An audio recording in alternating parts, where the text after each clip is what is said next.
the Super Six, sponsored by DraftKings Sportsbook. The Eagles at the Bucs. Super Six question for this game going to be, what's the result going to be? Eagles to win by 3 points or more or not? Eagles a team that should have been up so much bigger than what they were last week.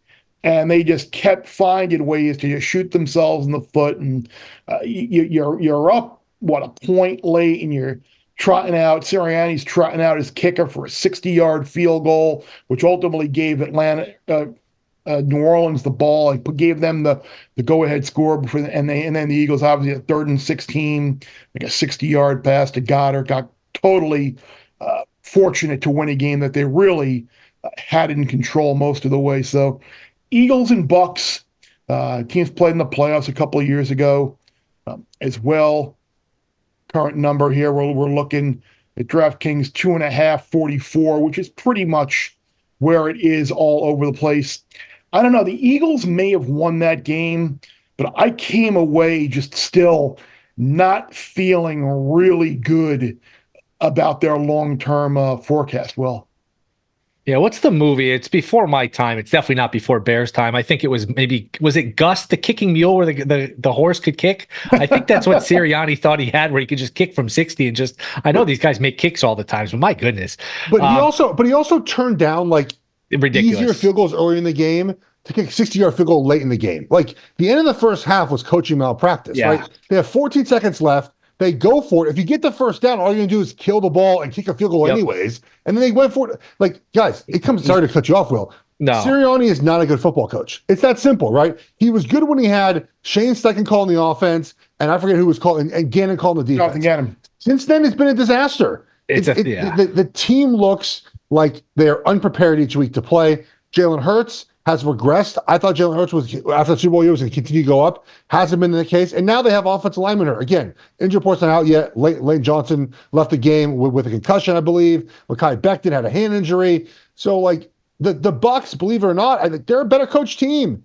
Like, to me, I'm taking Tampa at home plus the point. I'm not betting on the Eagles and the way that they play football. I hate it. I don't like it. It's not good.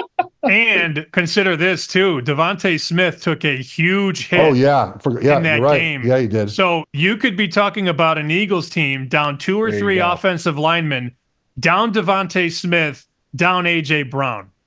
We talk about them maybe winning to spite Nick Sirianni, but they win because they're more talented than you.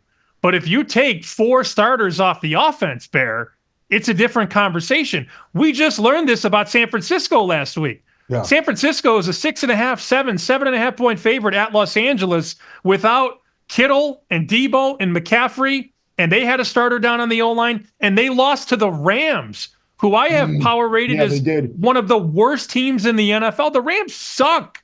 The Rams are horrible, but it's a divisional game where weird things happen. That's the NFL. When you think something can't happen, guess what? It can. Oh, the Panthers are never going to win a game. Panthers beat the Raiders outright. The NFL it's constantly just this game of what's the unexpected. I wrote this down. You had 4 teams that were the biggest teaser legs of the week. Tampa Bay against Denver, loss. San Francisco against Los Angeles, loss. Cleveland against the Giants, loss. Cincinnati against Washington, loss. So to just think that because you've watched 2 weeks of NFL that you have all the answers, you are mistaken. That's a long way around the block of me saying, be careful with Philadelphia.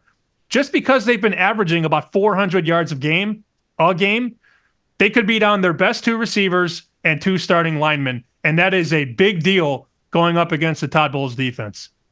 Yeah, I couldn't tell. Is Geoff holding a Lego? Or is that a boneless chicken wing? Jeff had something like brown in his hand. I couldn't tell. My son made me a Lego. It just happened to be in my hand. I needed a prop to get angry at Sirianni. It was my pen I was holding earlier. Got something else here.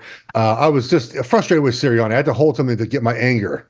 Now, Sirianni really is like a blackjack player at 3 a.m. Just doubling down, splitting with no rhyme or reason. Got to get even. Chasing bad decisions, trying to get even with a crazier decision. But you guys brought up good points. A.J. Brown, Devontae Smith, and then the offensive line, Lane Johnson and Mekhi Becton here, who's going to play. Then on Tampa side, Vita Vea and Antoine Winfield, are they going to play? That's the problem here doing the show on a Wednesday. We don't have answers to those questions. It makes it hard to handicap. But if Philly's down all those guys, maybe a Philly team total here under is in play. You made me just think about that skit from Family Guy when Peter's at the blackjack table. Oh, yeah. And they go, 18, hit me. 19, hit me. 20, hit me. 21, hit me. That's what it feels like watching the Eagles play football. Bear Bets full episodes drop twice a week right here on the Bear Bets YouTube channel. Remember to subscribe to stay ahead of the odds, and let's celebrate all of our wins together.